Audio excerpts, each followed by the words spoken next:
কবিতা পাঠের সময় এখন। পত্রিকা থেকে কবিতা পাঠ। এই পর্বে কয়েকজন কবির কবিতা। প্রথম কবির নাম নবারুণ ভট্টাচার্য। 0 আওয়ার।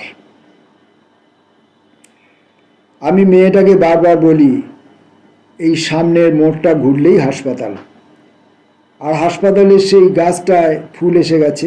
দেখো আমার ঘড়িটা কেমন সাদা, কয়েকটা সেকেন্ড ছটফট করছে মাছের মতো। মেয়েটা একটু হেসে আমাকে বলে, সময় তো আর পালিয়ে যাচ্ছে না। আমি তাকে কিছুতেই বোঝাতে পারি না আমার পেরোনো হয়ে গেছে জেব্রা ক্রসিংয়ের পিয়ানো, ফুরিয়ে গেছে বুলেট, ওষুধ, মদ, রেডিওর প্রোগ্রাম, স্টেজ থেকে চলে গেছে সব ব্যালেরিনা। তন্ন তন্ন করে খুঁজলেও কেউ খুঁজে পাবে না হাততালির শব্দ। জুয়ার টেবিল থেকে দমকা বাতাসে উড়ে গেছে তাস। আমি বোঝাতে পারি না মেয়েটাকে, যার শুধু একটাই কথা, সময় তো আর পালিয়ে যাচ্ছে না। অপারগ হয়ে আমি দেখি সে কিনছে কুহক আইসক্রিম, ঘুম পাড়াবার সিডি আর আলগা রোম্যান্টিক নভেল। আমি তাকে বলি, কিছু কিছু মানুষ আছে যাদের ঘুম আসে না। কিছু কিছু ওষুধের দোকানেরও ঘুম আসতে নেই, অথচ স্লিপিং সিকনেস বলে একটা অসুখ আছে। আমার ঘড়ির ডায়ালটা বড় বেশি সাদা সাদা। এরপরে আর কোনো কথা বলতে ভালো লাগবে না আমার। চুপ করে থাকতেই বা কেমন লাগবে কে জানে। সে একটু হেসে আমাকে বলেই চলে, সময় তো আর পালিয়ে যাচ্ছে না, সময় তো আর পালিয়ে যাচ্ছে না।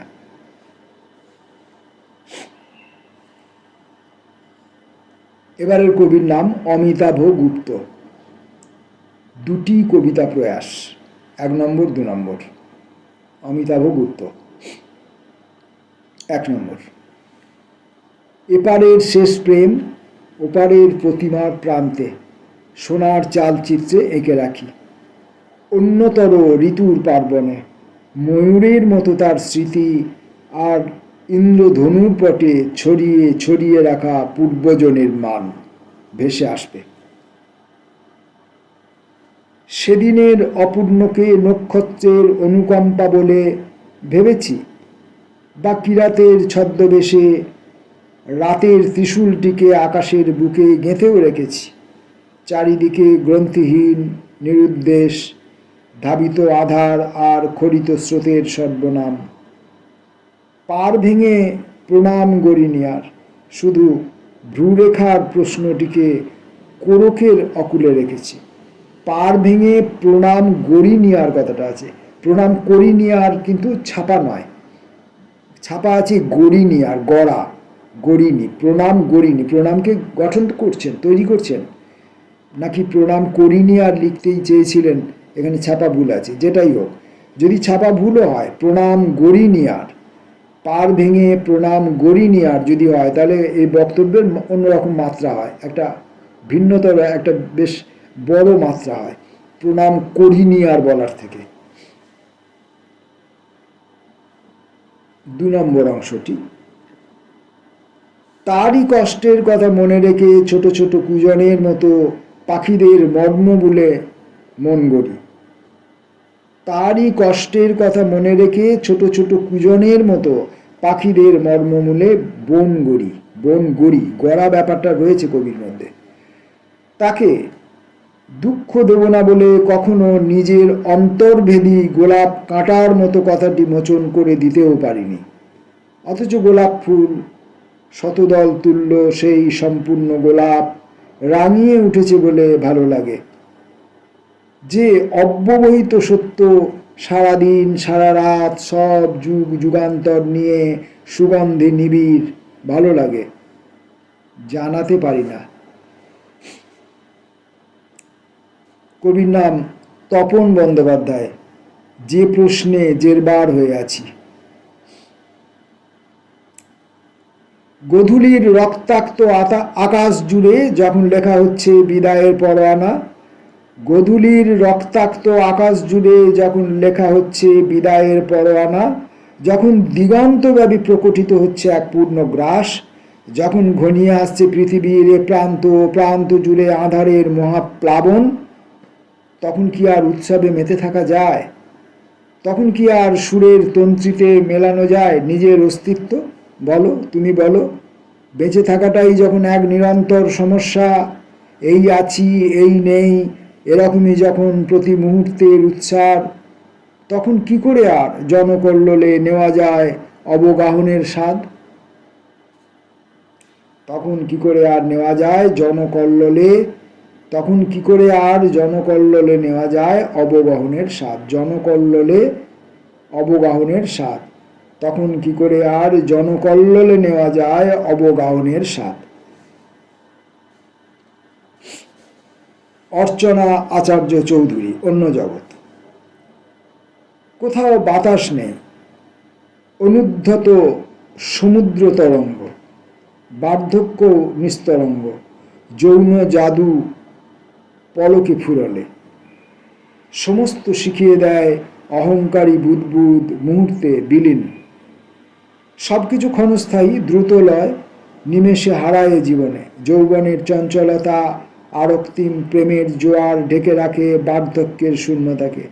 আর আমাদের সৃষ্টির স্বচ্ছতা সব বাস্তবের ঘেরাটোপে অন্ধকার আমার কুটির পর্যুদস্ত ক্ষীয়মান, মাঝে মধ্যে ফাঁক দিয়ে উঁকি দেয় সময়ের আলোর ঝিলিক।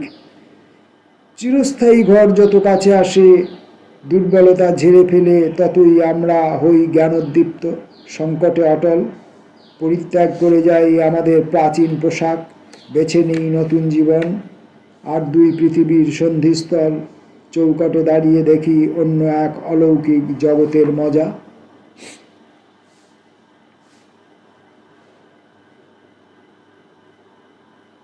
অজয় নাগের কবিতা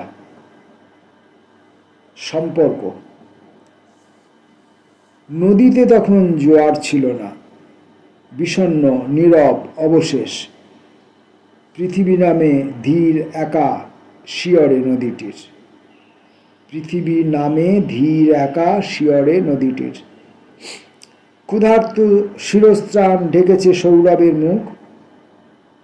বাইরে এসো ফুল তুমি, রূপে নয় গানে নয়, রূপে নয় গানে নয়, জন্মের থেকে বেরিয়ে এসে। বাইরে এসো ফুল তুমি, রূপে নয় গানে নয়, জন্মের থেকে বেরিয়ে। উড়ে ঘুরে ঠিকানা পথের ডানায়, পাহাড়পুরের কখনো নিচে, বিয়োগ কোথাও নেই। সবুজ ব্যথার অন্তর, শিশির কণা হয়ে করুণার। শিশির কি ভালোবাসার জল? জল নয়, রাতের অশ্রু। যে দেহ ছেড়ে সময় সাঁতারে, কথার জ্যামিতি কতটুকু পারে, বয়ে যাওয়া মন বুঝি অন্য পথের স্বভাবে পথ এলোমেলো। পাতার পোশাকে গাছ ঘরের কাছে, ইচ্ছে হয়ে কাজললতা। আমি তাদের কেউ নই, আমি তাদের কেউ নই। অজয় নাগের কবিতা। পরের কবিতাটি সে। আদর শব্দের মমতায় খোপ কাটা দাগ, টেনিস কোর্টে কুণ্ডুলি পাকিয়ে ঝাঁ ঝাঁ দুপুর। আর কেউ নেই, কেউ কেউ আছে না থাকায়, কেউ কেউ আছে না থাকায়। ডিগবাজি খেয়ে দুটো আকাশের মাঝখানে, দিগভ্রান্ত চিল মুন্ডহীন দেহে অনায়াসে, গর্তের বাইরে মুখ বাড়ায় স্বপ্নের ছবি। এক কথায় জীবন নাকি ঊর্ধ্বমুখী জল। বিবাহিত নির্জনতা গন্ধের হদিশ বেয়ে, ভিজে কাজলের আঁকা তীর টানা চলে গেছে। দূর গিটারের ভাঙা চাঁদ ভেসে আছে আজ। শুনশান ক্ষণে বুঝি তাকে মনে পড়ে কারো। সে কি চলে গেছে? কত দূর উড়ে যাওয়া যায়? তাহিতি দ্বীপের গান হাওয়ার পাঁজর ভেঙে, তার কি সংবাদ আনে তৃতীয় স্তনের ঘ্রাণ? তাহিতি দ্বীপের গান হাওয়ার পাঁজর ভেঙে, তার কি সংবাদ আনে তৃতীয় স্তনের ঘ্রাণ? তৃতীয় স্তনের ঘ্রাণ।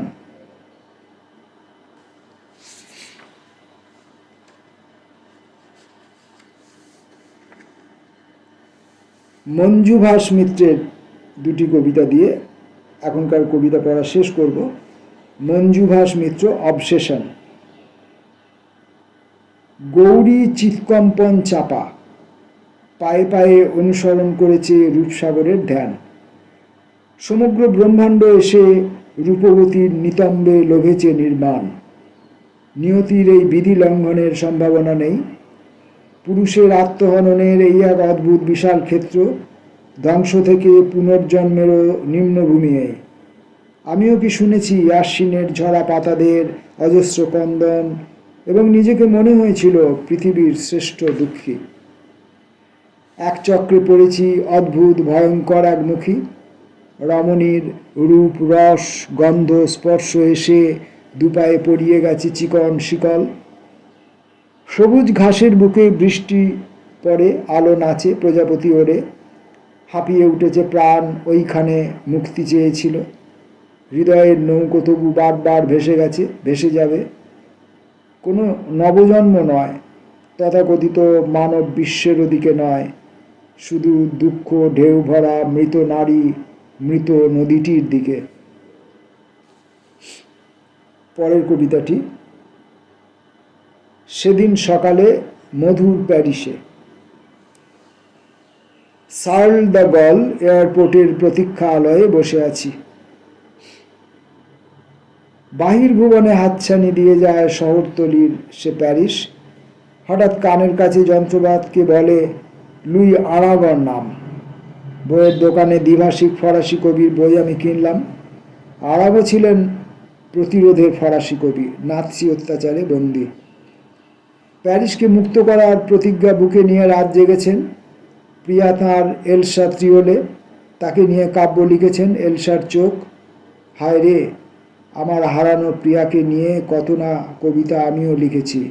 মিলন কুঞ্জের ছায়ামাখা সেই কালো চোখ দুটি কোথায় যে চলে গিয়েছে। আমাদের এই কলকাতায়ও কবিতা লিখেছে কত অচেনা তরুণ কবি। অজানা আরাগ সমাজকে অত্যাচারীদের হাত থেকে মুক্ত করার সংগ্রামে রত। পথে যেতে, মিটিংয়ে, মিছিলে, কবিতা সভায় আমি টের পাই এই প্রেমব্রত।